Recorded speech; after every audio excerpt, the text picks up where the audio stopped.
Pengadilan Tinggi Jakarta secara mengejutkan memperberat vonis terhadap Nikita Mirzani. Ya, upaya banding yang diajukan justru berbuah petaka, di mana vonis awal 4 tahun penjara dinaikkan menjadi 6 tahun penjara setelah majelis hakim menyatakan Nikita Mirzani terbukti bersalah atas tindak pidana pencucian uang selain Undang-Undang ITE. Kenaikan vonis ini tentu menjadi pukulan telak bagi Nikita Mirzani. Namun, tim hukum Nikita Mirzani dipastikan akan mengambil langkah terakhir dengan mengajukan kasasi ke Mahkamah Agung dalam batas waktu 14 hari ke depan. Sementara, di tengah rencana kasasi tersebut, tanggapan keras datang dari pihak pelapor, Reza Gladys. Ya, sebagai pihak yang merasa dirugikan dalam kasus pemerasan dan pengancaman ini, Reza Gladys menyambut baik keputusan Pengadilan Tinggi Jakarta. Ia bahkan mengeluarkan prediksi yang menyudutkan NM. Prediksi Reza Gladys ini tentu menambah tekanan bagi Nikita Mirzani dan tim hukumnya yang kini harus berjuang keras di tingkat kasasi untuk menganulir putusan yang diperberat tersebut. Berikut 5 fakta panas terkait babak baru kasus Nikita Mirzani versus Reza Gladys, versi Cumi Top 5.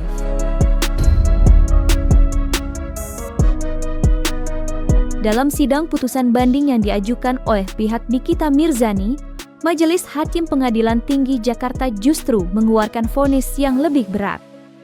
Ya, hukuman penjara Nikita Mirzani yang sebelumnya ditetapkan 4 tahun di tingkat Pengadilan Negeri Jakarta Selatan, kini dinaikkan menjadi 6 tahun penjara. Terbukti secara sah dan meyakinkan bersalah melakukan tindak pidana turut serta melakukan perbuatan dengan sengaja dan tanpa hak mendistribusikan dan atau mentransmisikan informasi elektronik dan atau dokumen elektronik dengan maksud untuk menguntungkan diri sendiri atau orang lain secara melawan hukum dengan ancaman pencemaran atau dengan ancaman akan membuka rahasia, memaksa orang supaya memberikan suatu barang yang sebagian atau seluruhnya milik orang tersebut atau milik orang lain, dan turut serta melakukan tindak pidana pencucian uang sebagaimana dalam dakwaan alternatif ke-1 pertama dan kedua penuntut umum, menjatuhkan pidana kepada terdakwa orang kafir itu dengan pidana penjara selama 6 tahun, pidana denda sejumlah 1 miliar rupiah dari ini. Demikian ya, sudah selesai putusan ini dan persidangan saya nyatakan ditutup.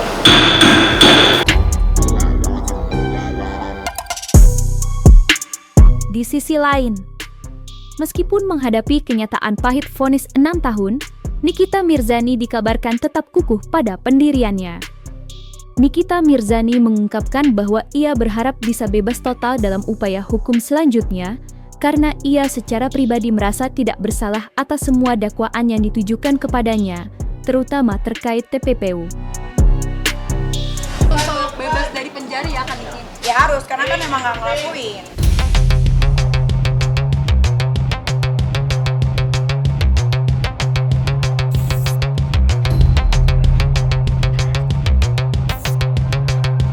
Peningkatan hukuman yang signifikan ini diketahui disebabkan oleh satu faktor krusial.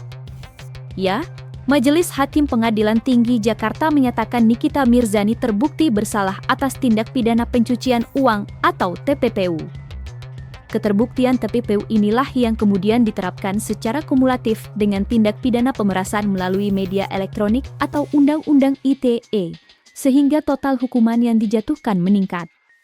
Wakil Ketua Pengadilan Tinggi Jakarta, Dr. Albertina, bahkan menjelaskan bahwa di tingkat banding, kedua tindak pidana tersebut dinyatakan terbukti, sehingga vonisnya pun bersifat kumulatif. Kalau di PN terbukti hanya 1, kan ya, IT-nya ya, undang-undang IT-nya. Kalau di Pengadilan Tinggi terbukti dua-duanya, IT dan juga pencucian uang. Hukumannya itu sekaligus semuanya, iya. Kan dakwaannya kumulatif kan, hukumannya juga kumulatif, jadi tidak dipisahkan ya. Kalau pelanggaran yang pertama hukuman berapa, kedua berapa, tidak. menjadi 1. Ya, ini yang memperberat karena TPPU-nya terbukti ya? Ya, terbukti menurut majelis tingkat banding. Ya. Jadi ada pemberatannya tadi juga sudah dibacakan kan oleh majelisnya. Sementara tim kuasa hukum Nikita Mirzani, Gali mengungkapkan bahwa mereka merasa rancu dan mempertanyakan dasar hukum yang digunakan Pengadilan Tinggi Jakarta dalam membuktikan unsur TPPU. Menurut mereka, bukti-bukti yang disajikan tidak cukup kuat untuk menjerat kliennya dengan pasal pencucian uang. Karena kan dari awal ini yang jadi rancu itu adalah terkait bukti-bukti kita itu loh. Satu pun tidak ada yang diperhatikan, semuanya dikesampingkan. Dari 57 bukti yang kami ajukan, termasuk daripada saksi fakta, termasuk daripada keterangan ahli juga kan ini tidak ada. Mana pertimbangannya? Pertimbangan hukumnya tidak ada sama sekali. Makanya kita berupaya untuk meyakinkan kepada PT bahwa di sini ada kekeliruan. Pesannya doain aja, dikawal aja kasus ini, doakan sampai sekarang minta doanya untuk bebas.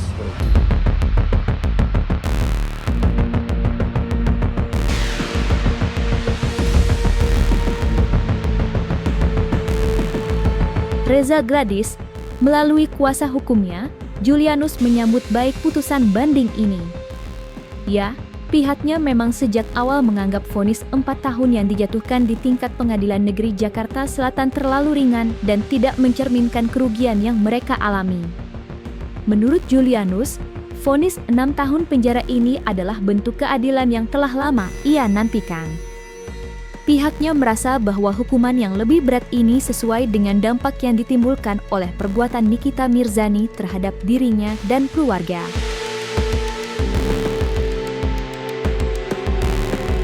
Ya, jadi begini, sebagaimana apa yang didakwakan oleh jaksa penuntut umum dengan dakwaan pertama ya, itu adalah pasal 27B, alternatifnya adalah 369 KUHP. Nah, kemudian kumulatifnya adalah itu tentang pasal 3 Undang-Undang Nomor 8 Tahun 2010. Nah, kemudian pada saat di Pengadilan Negeri Jakarta Selatan, Judice Fakti tingkat pertama, bahwa putusan yang dibuat oleh majelis hakim ada tentang soal hanya tentang 27B ayat 2 yaitu pemerasan. Nah, kemudian ketika tadi majelis hakim tingkat banding memutuskan bahwa ini tentang TPPU-nya terbukti, maka ini akan tentang mengarah soal pembuktian TPPU yaitu kumulatif ya. Kumulatifnya itu tidak akan melihat lagi tentang ancaman maksimum 27B ayat 2, tetapi kumulatifnya melihat dari ancaman ya tertinggi dari kumulatif itu yaitu Undang-Undang Nomor 8 Tahun 2010 pasal 3 yaitu dengan ancaman 20 tahun. Dengan ancaman 20 tahun lalu diputuskan 6 tahun itu kan hal yang wajar ya, saya pikir seperti itu. Soal puasnya itu subjektif ya, karena begini, klien kami itu tidak melihat kepuasan dari soal besar kecilnya ya, kembali seperti itu. Tetapi bahwa ini terbukti terdakwa secara sah dan meyakinkan pertama bahwa dia telah melakukan tindak pidana pemerasan. Nah, soal TPPU itu bukan lagi harapan klien kami yang gimana ya, yang pasti bahwa upaya-upaya terdakwa ini untuk mendiskreditkan klien kami selama ini dengan hal-hal yang tidak benar dan kemudian meminta uang haknya sebagian seluruhnya adalah upaya pemerasan. Hanya itu yang diharapkan klien kami.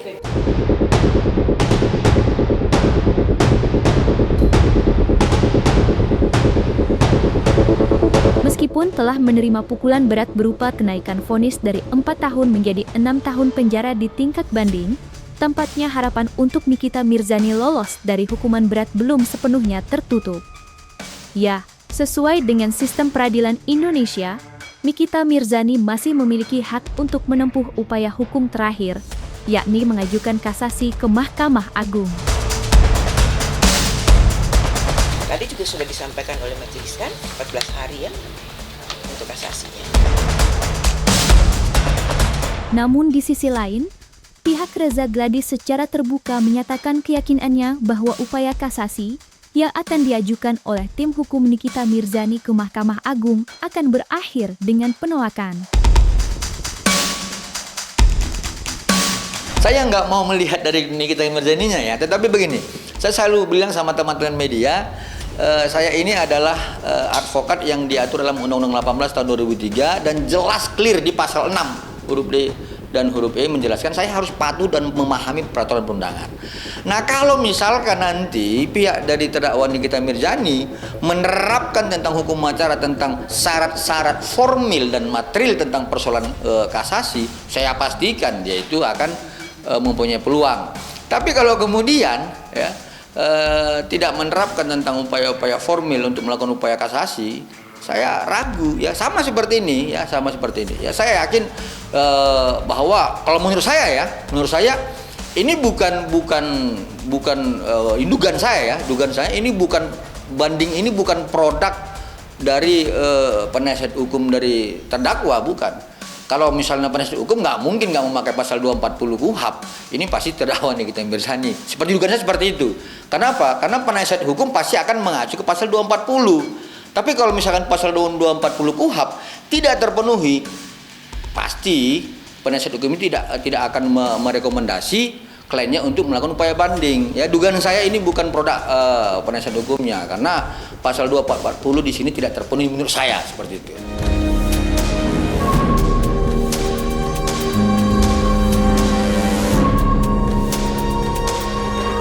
Setelah vonis Nikita Mirzani diperberat di tingkat banding menjadi 6 tahun penjara, perhatian kini tertuju pada langkah hukum selanjutnya.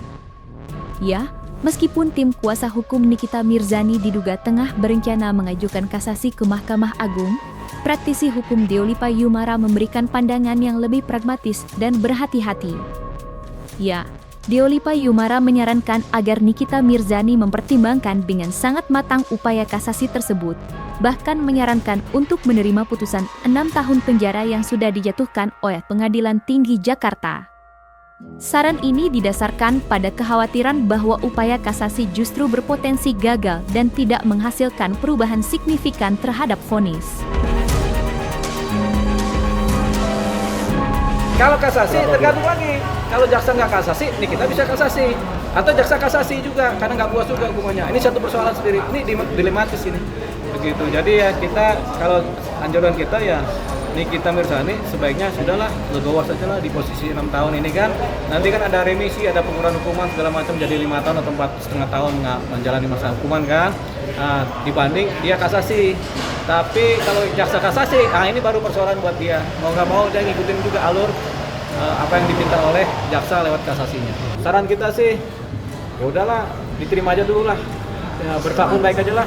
Jalanin hukuman daripada nanti kita kasasi ternyata malah lebih berat lagi. Biasanya begitu. Gitu yang udah-udah begitu. Apalagi kalau terbukti unsur-unsur pidananya. Nah, ini. Karena diketahui memang salah. Fakta-fakta pidana memang ada unsur-unsur kesalahan yang ditemuin dalam persidangan gitu. Sekali itu ditemukan, kita banding, kemudian faktanya memang salah juga, diperberat biasanya.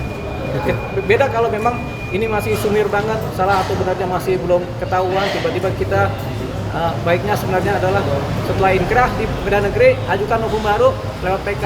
Itu yang paling bagus.